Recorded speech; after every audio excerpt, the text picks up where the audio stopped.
So it all started for us with one simple command. New cadets, step up to the white line and report to the cadet in the red sack. Who remembers that? Yeah. So 40 years ago, I came to this place. 17-year-old Casey from the Midwest didn't have an idea what I was getting myself into. That day was a bit of a blur. From that first challenge, we've all been taught to step up to the white line and compete on the starting blocks, in the pool, at the start line, on the track, at midfield in the soccer stadium, in the center circle in the wrestling ring, and yes, on the 50-yard line of Mikey Stadium. General Gillen, distinguished guests, thank you for this opportunity. It is such a great honor to be here, to be recognized by the Academy and my fellow athletes. There are 5 moments in my life that are burned into my soul.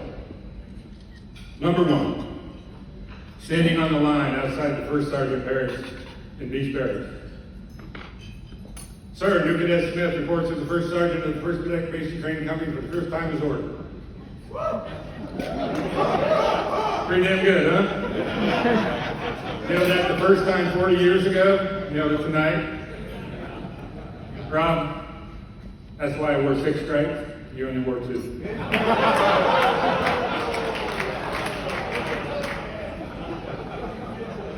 Number 2, standing on the 50-yard line with my co-captain, Kurt Gutierrez, waiting to play in the big game. I remember saying simply, "Go Army." Beat Navy. Hey, all right. Let's try that again. Go Army. Beat Navy. All right, getting better. All right, one more. Go Army. Beat Navy. All right. So you learned very early in your cadet career that rivalries between the academies are fierce. There were 2 Service Academy representatives on the 1985 All-American team, myself and Scott Thomas from the Air Force Academy. There was almost a 3rd, Napoleon McCallum from Navy. Nat was only beat out by a great Heisman Trophy running back from Auburn named Bo Jackson. So the academies can compete. They can win the big game. Scott intercepted a pass on the opening drive and took it back for a touchdown against Air Force. We never recovered and took a beating the rest of the day. Scott and I roomed together at the All-American weekend in LA that year. We got to know each other. He went on to become an F-16 pilot with call sign Scooter. On February 17, 1991, Scott's plane caught fire after a bombing run over Baghdad. He ejected into hostile territory and had to escape and evade for several hours. Scott was recovered by an Army rescue team, quite possibly one of the guys sitting at that table. John, do you remember ever doing a mission with a little defensive back from Air Force running around the desert, away from Iraqis, like he was catching interception and running for a touchdown? Quite possible. Have you noticed Scott on the ground? We left him there another couple hours. So here's competitors on the field, brothers in arms. My brother and sister are here tonight. Scott, Linda, we grew up together and I love you both. This weekend, you'll actually meet some of the other people that I call my brothers and sisters. I hope you approve of them. I know that they'll approve of you. Number 4. Standing at the Saudi border in 1991, waiting to cross the line of departure into Iraq. I remember saying, "That's you, Rob." That's where you go! Yeah, all right, that's pretty good. He missed his cue, he's always You know how many times he doesn't hand the ball off at the right time? And he ends up getting the over separated on 4th and 1 and 8. So, to win an Army, you have to play every play like it's the biggest thing that you'll ever do. But you can never, ever let it be the biggest thing that you ever do. I spent only 5 years on active duty. General Dillon, a lot of other people here tonight have spent your entire careers in service to our country. You've stepped up to the white line against a number of foes. You stepped up to Russia, Panama, Iraq, Somalia, Afghanistan, and reported to duty when you were called. For that, I am totally humbled. You never get to play the home game. You always have to play the away game. So I'd like to get a round of applause for the career soldiers who are here tonight.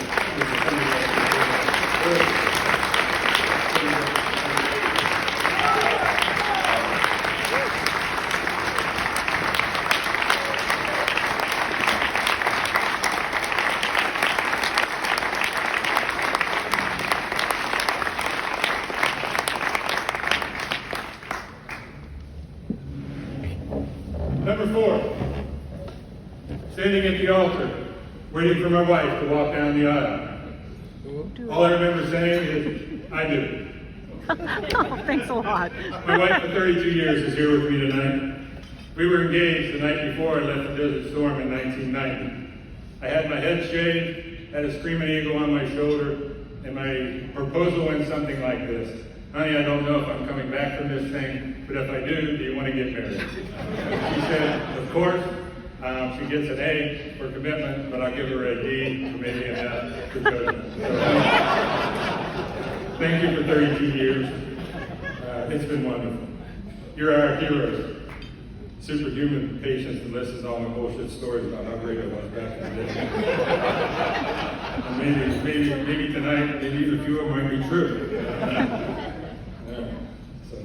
Number 5, standing in the delivery room, waiting on the birth of my first child. I remember saying simply, it's a boy. My kids are here tonight. Cooper, my oldest, and his fiancee, Michaela. So proud of you, Cooper, the man you've become, and the woman that you picked to be your wife. I know, you know, I'll always be your 13th man. My middle son, Samuel. He's the 3rd generation of my family to serve in the Army. My father, just after World War II, during the construction of the Marshall Plan. Myself in Europe, in the Middle East. And now, Sam, serving in Korea and heading to Fort Lewis and other assignments still unknown. Sam, I'm proud of you. Godspeed on your adventures as a Night Star. My baby girl, Jessie. Smart and fearless as they come. A gentle friend to all of God's creatures, but don't mess with her. Her time on a boat in the middle of the Bering Sea have made her highly skilled with a fillet knife. You 3 are the pride of my life. I love you guys. I never knew how stressful it would be with youth athletics, or how difficult it would be in the stands until I watched Mom watching the kids play. It's actually a pretty dangerous place up in the stands. So tonight, I add a 6th, your recognition into the West Point Hall of Fame. To that, all I can say is thank you.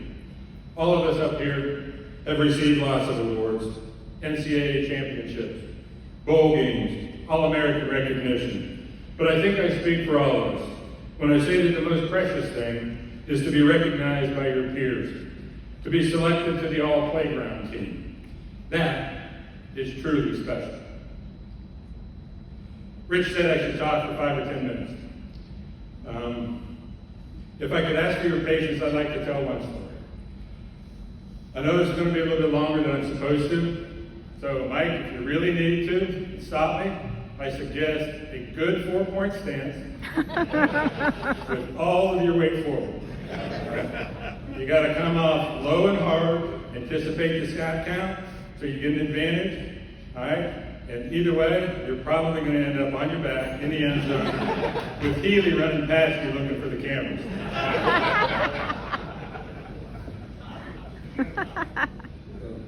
Yeah, it's true. I am related to Elvis.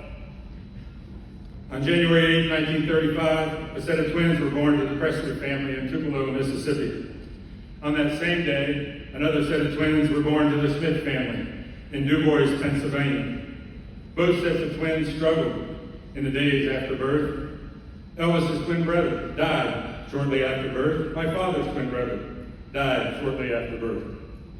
Elvis's twin brother was named Jesse. My father's name was Jesse. My father's twin was named, any guess? Not Elvis. Nah, joke. Don't anticipate it, Terrence. That's how penalties happen.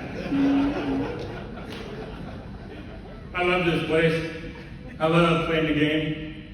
I love the grind of practice, the thrill of game day in a 4th and 1 situation on the goal line when I knew Doug Black was going to be carrying the football. I loved winning and I hated losing. I endured seasons of failure and seasons of success. But the success was never mine alone. We had a spectacular coaching staff. Jim Young, who taught me how to prepare, and Jim Shep, who taught me how to block. We had a great team of 11 men on both offense and defense, and great leadership from the senior class. Many of them are here tonight, and I call them my brothers. Unfortunately, others are not, and they know that they are here in spirit. Clayton Drisdale, Wayne Laughlin, Charlie Moses, and recently, our brother, Lloyd Walker. We had the support of the Corps, our 12th man, First Captain Jim Knight, and my fellow regimental commanders, Steve Cannon, Mark Esper, and Al Beninati. But I had an edge nobody really knew about. I had a 13th man on my side.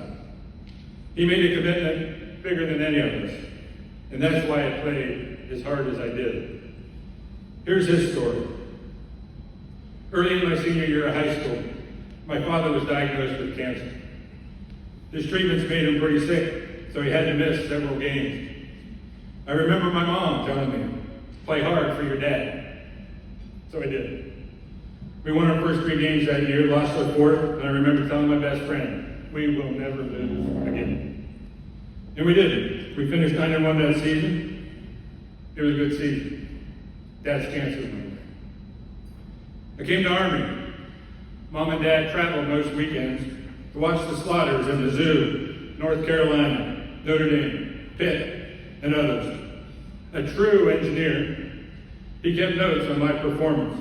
Scores, penalties, and missed assignments were noted in his book next to the gas mileage for the car and the service schedule for next week. Not much winning those first 2 years. After that 1983 2-9 season and that horrible loss to Navy out in the Rose Bowl, I remember telling Colonel Barry, we're not losing again. 1984, we brought Army football back to life. What a ride it was. Beat Navy, bowl victory. I still remember Mom and Dad outside the locker room in Michigan. And I told Dad, wait till you see what we do next year. Everything was looking good for that 1985 season. Offense was executing well. The lunatic fringe defense was aggressive, and Stopa couldn't miss on our side of the 50. The week before the opening game, Dad called. Cancer's back. He didn't know how many games he would make, but he would try. I was devastated. I promised myself that I would do anything to make sure that we didn't lose that year. I would push myself, my teammates, the Corps, and anyone else I had to make sure that we were prepared each week. How hard could I work to make sure that the 13th man had something to cheer about on game day? His week went something like this. He would work Monday through Wednesday at his job as an engineer. On Thursday each week, he would take his chemotherapy treatments, which made him violently ill. He would drive with my mom across Ohio, across Pennsylvania, to be close to West Point on game day. Some nights they would sleep in the car, usually parking down by the river course. I made sure that there were tickets for them at will call, but never knew for sure whether Dad would be well enough to make it. The O-line did his pregame on the left side of the end zone. And so if he made it, Dad would be standing there with the camera, taking pictures. I'd shoot him a quick glance to let him know that I was there, and I was ready to play. We were 5-0 going into South Bend, played Notre Dame. We'd outscored our opponents 213 to 55. I was matched up with Eric Dorsey, a Hall of Fame and first-round draft pick that year. Both of us were born on August 5th, 1964. Both of us were 6'4". Both of us were 280 pounds. Both of us were playing for powerhouse teams, and both of us were playing at the top of our games. It didn't get any better than that. I knew I had to play this one well. Dad called. He had contracted pneumonia, and the doctor said that if he went to the game, it would probably kill him. He wasn't going to make it. We were going to have to play a man short. It was a rainy day in South Bend. We went out for pregame, and I felt pretty good, but just couldn't shake the news. I glanced at the stands, saw a big figure wrapped in a blanket and a rain poncho. He was taking pictures. Dad made it. No way we lose today. Dorsey and I went at it for 60 minutes. He would win some, I would win some. It was a great game, but couldn't quite pull it off. Rob, you were in, man. You were in. And 2 touchdowns fought back since JY into a rage. That was the difference. Lost 24-10. I let us down. We finished the season strong and played well in Atlanta. It was a good season. Dad's cancer went away. 25 years later, October 2010, many of us were on our way here to celebrate the 25th anniversary of the Beach Bowl. Mom called. Dad was sick and in the hospital. Come home now. By the time I arrived, Dad was on a respirator and couldn't speak. His heart was beating at 140 beats per minute. It didn't look good. The doctor said that it was his lungs that were failing and asked about his medical history. Was there a sickness in the past, perhaps pneumonia, that has scarred the lung tissue that they saw on the x-ray? South Bend, October 19th, 1985. Dad died on November 1st. Elvis Presley, Love Me Tender, was playing in the background when he took his last breath. My 13th man was gone. I returned home with my family. There was an unopened message on the answering machine.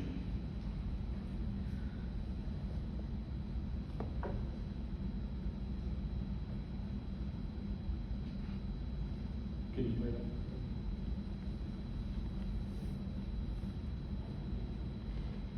So his last words to me, how did Army do? And goodbye, son. This is really a pretty stupid game. A bunch of grown men in tight pants, holding hands in a huddle, chasing a ball that never quite bounces right. But it brings people together and creates bonds of incredible power. Players, teammates, coaches, the 12th man, and for me, my father, the 13th man. So thank you for this honor tonight, and for making me and my 13th man proud. Mom, I'm sure Dad is up there right now with Elvis and his brothers, cheering and quite possibly taking some really bad pictures. So it's almost time to step up the white line again. Tomorrow we take on Villanova. Looking for our first win this season, I would give anything for just one more play. So I'm going to get a good night's sleep, eat a good breakfast, put on that Army uniform, and get ready to play. Tomorrow's game day, and the Black Knights of the Hudson are playing to win. So there's only one thing left to do tonight. General, will you join me? That's so cute. Oh,